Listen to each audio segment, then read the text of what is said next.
This is where I used to keep all my records, but after... The closets in his home are still full.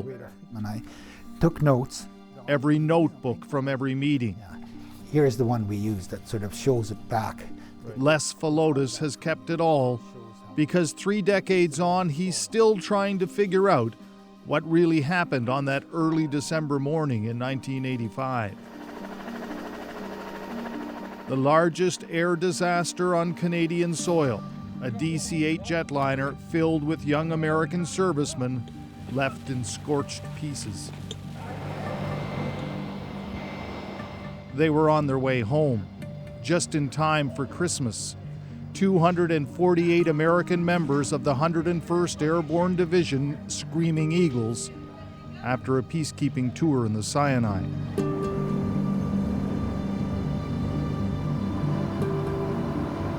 One quick refueling stop in Newfoundland, then on to Fort Campbell, Kentucky. I took them all out of the album and put them in a frame.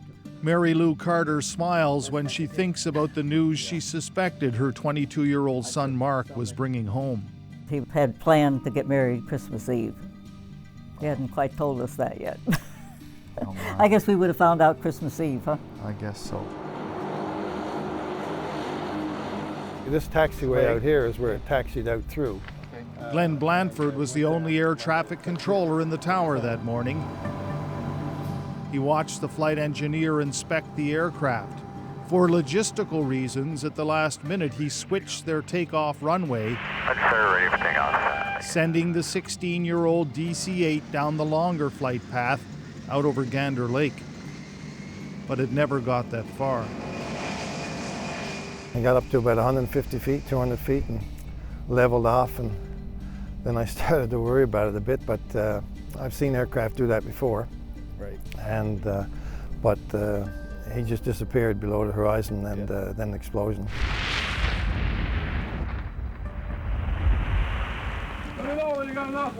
The carnage was indescribable. The big plane was reduced to scrap, spread over a large area. All 248 soldiers and 8 crew members killed instantly.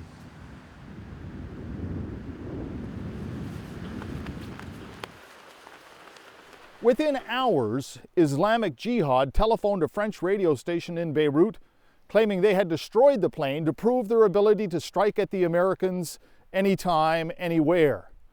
But that claim was quickly dismissed by both the Canadian and American governments. The task is very difficult. Instead, very quickly, investigators suggested icing was the problem. There had been freezing rain in the area. The plane had not been de-iced. American authorities seemed content to let the Canadian Aviation Safety Board, the investigative body at the time, take charge. The American military wanted things wrapped up quickly. There were rumors it pushed to have the entire site bulldozed. So it looks like it lost its tail first? It dragged its tail in the trees. It was nose up. Les Philotis remembers it well because as an aeronautical engineer and a member of the Canadian Aviation Safety Board, it was his job to help produce the final report on the crash. But right from the beginning, he didn't like what he saw. This is where it burned. Right. The crash pattern was not indicative of a plane that had lost altitude because of icing. Normal acceleration down the runway, followed by a major catastrophe. So I was at home looking at the report. I did a few calculations and verified that there's something wrong here. There's something, this is deceleration, something like 30 knots in 7 seconds. That's something equivalent to turning all the engines off. People that serviced the aircraft that morning, people that were never interviewed by investigators, didn't see any ice on the aircraft. Glenn Blanford remembers the conditions. It was misty, freezing, rain maybe. There wasn't much rain, but it was misty, freezing conditions. Yeah. But all night now it had been like that, and of course ice buildup was on other airplanes that were parked on the ramp, but he was only here for about 50 minutes maybe. Yeah, not that much time really No. to accumulate anything. No, and they were looking at it, I'm sure, because the engineer was out there. I'm sure he must have done something about it. They would have been able to see that. They would have been able to see that. And there was more. Eyewitnesses, truckers the plane passed over who were sure it was on fire. Come across the front of the truck and there was like a flame on the bottom, and it illuminated the cab. And just seemed like there was no engine noise, there was just a rumbling noise. Next thing we seen an explosion down over the bank. Others too said they thought the plane possibly exploded before it crashed. They didn't want to use the word fire. They didn't want to use the word explosion. Yeah. It was strange because on the first day of the accident, when the news media reported on it just from talking to everybody around it before the investigators even got there, fire and explosion was all over the news reports. But, says Philotis, to really put what may have happened on December 12, 1985 into perspective, you would have to look back at what else was happening in the world that year. This is the grim reality of Flight 182. 1985 was a hard year for terrorism. And a lot of wreckage on the surface. One of the worst. Say some bodies have been found. In June, a terrorist attack brought down Air India Flight 182 off the coast of Ireland, killing 329, most of them Canadian. The fact the bomb was placed on the plane at a Canadian airport had authorities feeling the pressure. He is ready to blow up the aircraft if he has to. We must. Also in June, the hijacking of TWA Flight 847 leaving Cairo, the same unsecure airport the Arrow Air flight would later leave from. Islamic terrorists linked to Hezbollah led this attack. The same group that a year earlier had claimed responsibility for killing 241 Marines in their barracks at the Beirut airport. The Reagan administration, too, was under pressure to better protect its troops. Then there was Arrow Air itself. Arrow Air wasn't just a civilian contractor that ferried American troops around the globe. It also had links to the CIA. Some of its employees and aircraft were implicated in the so-called Iran-Contra affair, a covert backroom operation to sell arms to Iran in hopes of freeing American hostages. When the deal went bad, Lieutenant Colonel Oliver North warned there would be severe repercussions. Terrorism was very much on everyone's mind. President Reagan called it the greatest scourge and so on. So it was on the minds of a lot of officials. And definitely here because of Air India and the possibility of large liability for the Canadian government because of poor security and so on. It was on their mind. So it seemed highly unusual then that claims by Islamic terrorists that they brought down the Arrow Air flight would be quickly dismissed. But that's exactly what happened. So this was his beret. The Carters remember just how quickly news reports of a terrorist attack disappeared. We were watching the news one night, and they did make the statement that some group had claimed responsibility for the plane. Islamic Jihad, yeah. And after that, we kind of looked at it, did we hear what they just said? And Lewis said, yeah, I believe so. So we caught the next newscast. It was never mentioned again.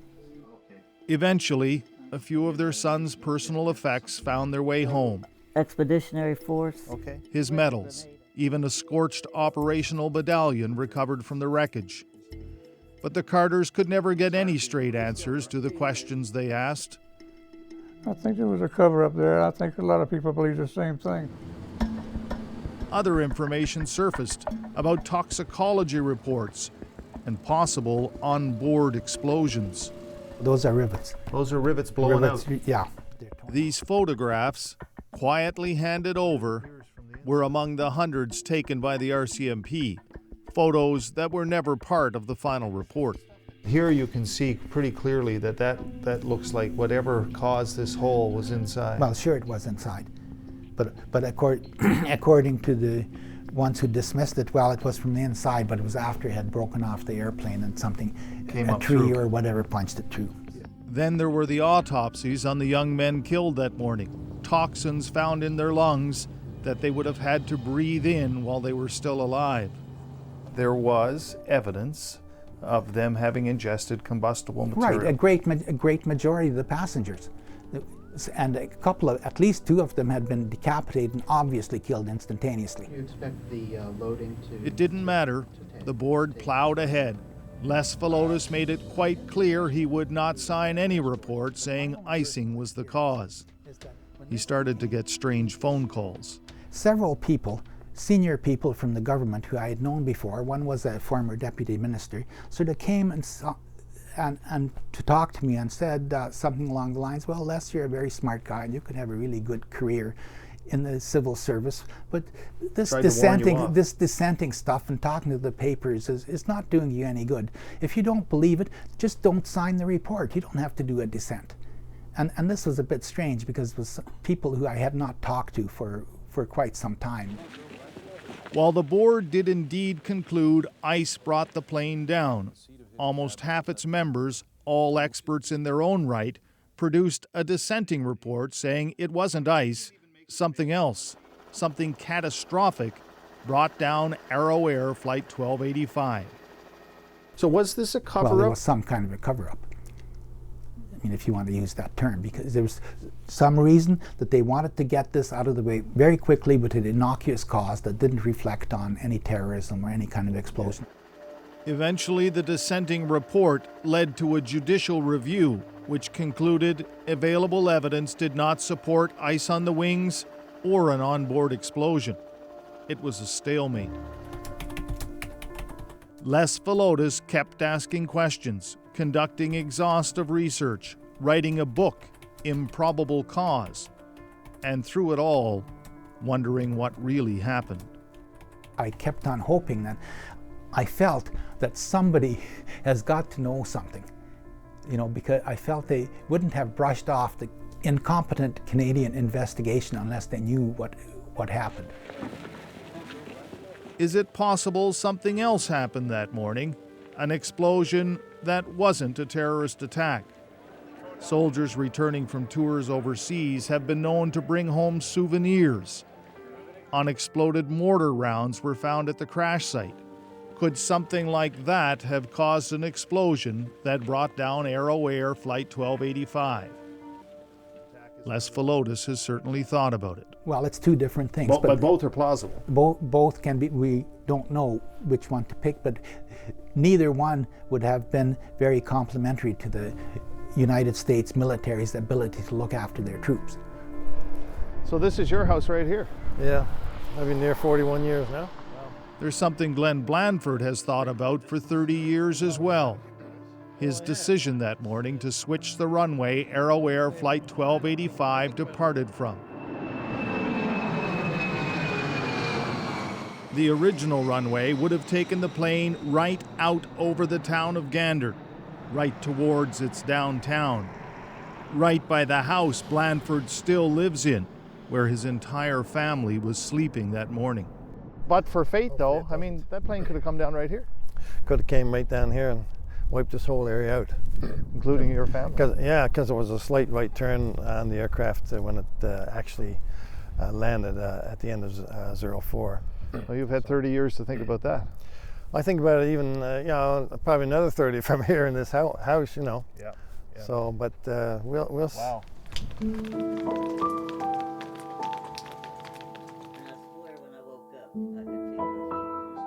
For the Carters, their son and the tragedy are never far away. But it's hard for you to look He at still it, right? he is, yeah. He is. Well, it was at least a year before I could even look at a photograph of him. That's good. His ashes sit nearby on a living room table, and every holiday brings the memory of what happened to their only boy, their firstborn, who didn't make it home for Christmas.